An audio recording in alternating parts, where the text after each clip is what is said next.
E aí pessoal, tudo bem? Seja aí muito bem-vindo mais uma vez aqui no nosso canal Professor Enfermagem. Quem está falando com você é o enfermeiro Fabiano Vitoriano. Hoje nós vamos falar sobre como prevenir lesão por pressão. É um assunto bastante importante na enfermagem. Então fique comigo até o final desse vídeo, que eu tenho certeza que você vai gostar muito desse vídeo. Só quero te pedir para você que ainda não se inscreveu no canal, para clicar no botão vermelho do lado aí e já se inscrever, porque eu tenho certeza que você vai ser muito beneficiado de fazer parte aqui do nosso canal. Beleza, gente? Então chega de enrolação. Vamos falar um pouquinho então sobre prevenção de lesão por pressão. Como prevenir lesão por pressão? Esse é o tema da nossa aula.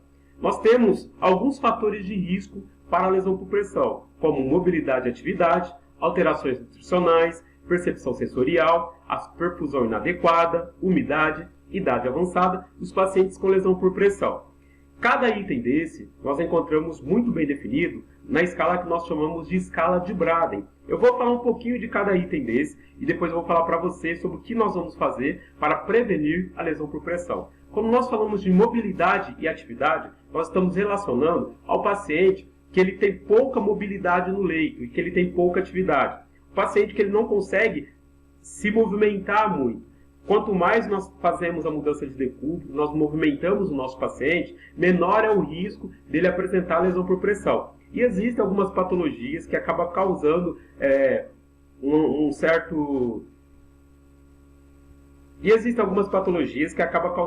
prejuízo na mobilidade e na atividade do paciente. Alterações nutricionais. A dieta, você vai ver aqui, quando eu falar sobre como prevenir, a dieta é muito importante aí para que o nosso paciente possa não ter lesão por pressão ou melhorar a lesão por pressão. O paciente desnutrido, ele tende a desenvolver mais lesões por pressão. Nós vamos falar isso um pouquinho mais adiante.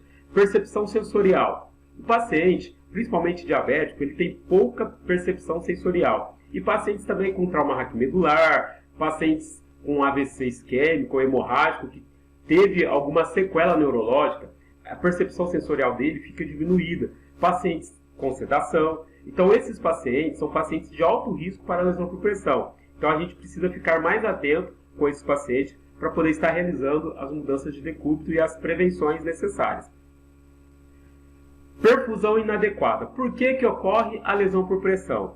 A lesão por pressão, ela ocorre por isquemia. Ou seja, quando nós falamos da definição de lesão por pressão ou úlcera de decúbito, antigamente falava escara. Qual que é a definição? A definição é que a lesão ela é pressionada por uma prominência óssea, ou então ela pode ser pressionada por um dispositivo médico, um ferro de mamata, uma cadeira de roda, e ali pressionar aquele lugar, evitar que aquele lugar seja irrigado adequadamente, sendo levado oxigênio e também aporte sanguíneo e nutrientes. Com isso, aquele tecido ele tende a lesionar e ele pode até piorar, não ter apenas uma lesãozinha, mas ele pode necrosar por falta de irrigação. Então, a perfusão inadequada é muito importante. Por isso que nós vamos dar algumas dicas aqui de algumas coisas que você vai utilizar para melhorar a perfusão do seu paciente. Umidade. Gente, a umidade é algo que nós precisamos sempre estar atentos sobre isso. Nós vamos falar mais detalhadamente ali para frente. A umidade é manter o nosso paciente seco. Idade avançada. O paciente idoso ele tem uma predisposição a desenvolver lesão por pressão, até mesmo pela diminuição do colágeno, dos nutrientes, pela elasticidade da pele ficar mais prejudicada. Então ele tende a desenvolver lesão por pressão, então é um paciente de alto risco. E pacientes com lesão por pressão também tendem a desenvolver novas lesões por pressão. Então eu citei aqui para vocês 7 fatores de risco, que vai estar interligado um ao outro. Aqui nós temos a classificação da lesão por pressão. Nós temos lesão de grau 1, 2, 3 e 4. A lesão de grau 1 vai apresentar apenas hiperemia local. A lesão de grau 2 apresenta bolhas e tende a romper. A lesão de grau 3, ela apresenta bolha e a pequena cratera, que nós chamamos de uma pequena cratera. E a lesão de grau 4 ela é bem mais profunda, podendo atingir até mesmo o tecido ósseo, até mesmo a parte óssea do paciente. A escala de Braden é um dos meios de prevenir a lesão por pressão. Ela é utilizada para avaliação do grau de risco e do desenvolvimento da lesão por pressão. Vai avaliar o quê? A percepção sensorial, a umidade, a atividade, mobilidade, nutrição, fricção e cisalhamento. O paciente que está com risco baixo de desenvolver lesão por pressão, ele vai fazer uma pontuação de 15 a 16. O paciente com risco moderado, ele vai fazer uma pontuação de 12 a 14. E o paciente com alto risco, ele vai apresentar uma pontuação abaixo de 11 pontos. Quanto menor for a pontuação, maior é o risco que o paciente tem de desenvolver a lesão por pressão. Então é muito utilizada a escala de Braden, principalmente em ambiente de UTI e lugares onde nós temos pacientes com alto risco de lesão. Outra coisa muito importante para prevenir a lesão por pressão é a mudança de decúbito. A mudança de decúbito é muito importante. Normalmente, nós falamos que os pacientes precisam mudar de decúbito a cada 2 horas. Porém, o enfermeiro ele pode fazer essa avaliação do grau de risco que esse paciente tem. Ele pode ser mudado a cada 2 horas, a cada 3 horas, dependendo do risco, até mesmo a cada 4 horas, dependendo do risco. Paciente em ventilação mecânica agressiva, com PIP muito alto, nós não vamos fazer a mudança totalmente, nós iremos fazer apenas uma descompressão das prominências ósseas a cada 2 horas, para evitar que esse paciente faça lesão por pressão. E aqui nós temos um reloginho de mudança de decúbito, que ele é muito importante, ele ajuda bastante aí para fazer a prevenção da lesão por pressão. Você aí na sua UTI, não sei se tem um reloginho ou na clínica que você trabalha, eu vou explicar como ele funciona. Por exemplo, às 12 horas e às 24 horas, meu paciente vai estar em decúbito dorsal. Às 2 horas ou às 14 horas, ele vai estar em decúbito lateral esquerdo. Às 4 horas ou às 16 horas, ele vai estar em decúbito lateral direito. Às 6 horas ou às 18 horas, ele vai estar em decúbito dorsal. Às 8 horas ou às 20 horas, ele vai estar em decúbito lateral esquerdo. E às 10 horas ou às 22 horas, ele vai estar em decúbito lateral direito. Então, gente, isso ajuda muito esse reloginho, porque quando dá horário, o enfermeiro ali, ele olha no relógio, ele já percebe se o paciente foi mudado de decúbito ou não. Então, o reloginho para mudança de decúbito, ele ajuda muito. Controlar a umidade do paciente. Gente, é muito importante controlar a umidade.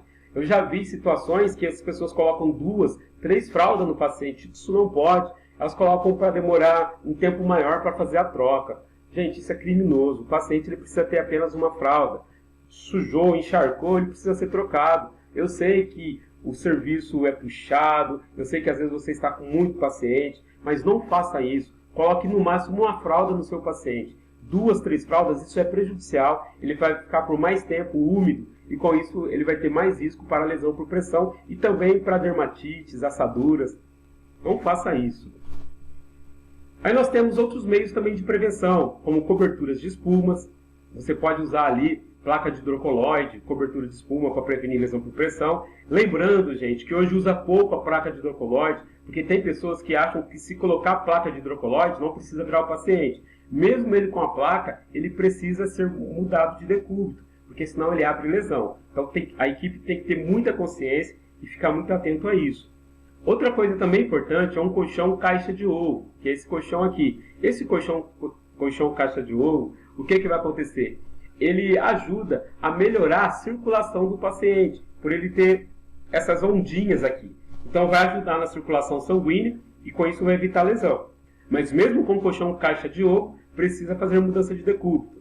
Outra coisa também são os colchões pneumáticos, que ajuda bastante. Aqueles colchões eles são programados, eles aumentam de pressão e diminuem de pressão. Eles também são bem indicados aí para prevenir lesão por pressão. E nós temos alguns colchões terapêuticos também.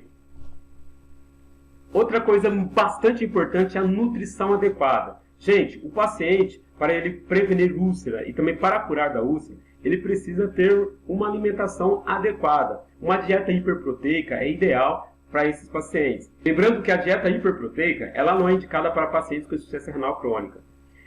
Outra coisa muito importante também, quando nós estamos falando em relação à dieta, se o paciente não pode receber dieta hiperproteica, ele pode receber uma dieta hipercalórica. Porém, toda essa avaliação vai ser feita pelo nutricionista, lembrando que o enfermeiro ele precisa ter noção sobre a dietoterapia do paciente. Esse prato aqui é apenas uma ilustração, porque nós sabemos que um paciente com lesão por pressão, na maioria dos casos, eles vão estar com dieta integral. Beleza? Uma coisa também muito importante. A hidratação da pele, nós podemos utilizar óleo de girassol ou Dersane, passar na pele do nosso paciente, nas partes de prominência óssea, porque isso também ajuda bastante a prevenir lesão por pressão. Então essas aqui são algumas dicas muito importantes aí em relação sobre lesão por pressão. Foi uma aula muito simples, mas assim feita com muito carinho. Espero que você tenha gostado. Lembrando, gente, que a indicação de qualidade de UTI é lesão por pressão. Se você tem uma UTI que você trabalha nela e ela tem um alto índice de lesão por pressão, indica que a qualidade da sua UTI é muito ruim. Então, se por acaso na UTI que você trabalha, no setor que você trabalha, os pacientes têm muita lesão, procure corrigir isso para melhorar ali a pontuação de qualidade do setor que você trabalha, tá bom? Pessoal, só lembrando que eu vou deixar na descrição desse vídeo aqui o link de alguns cursos que eu indico, tá? Se você quiser fazer, basta clicar aqui na descrição. Tem cursos muito bons, como o curso de APH, como o curso de medicação, como o e-book de UTI, que é um e-book com 193 páginas, que tem ajudado a galera aí de monte, tá? Então eu vou deixar aqui na descrição do vídeo para você, beleza? Um grande abraço aí para você do enfermeiro Fabiano e até o próximo vídeo.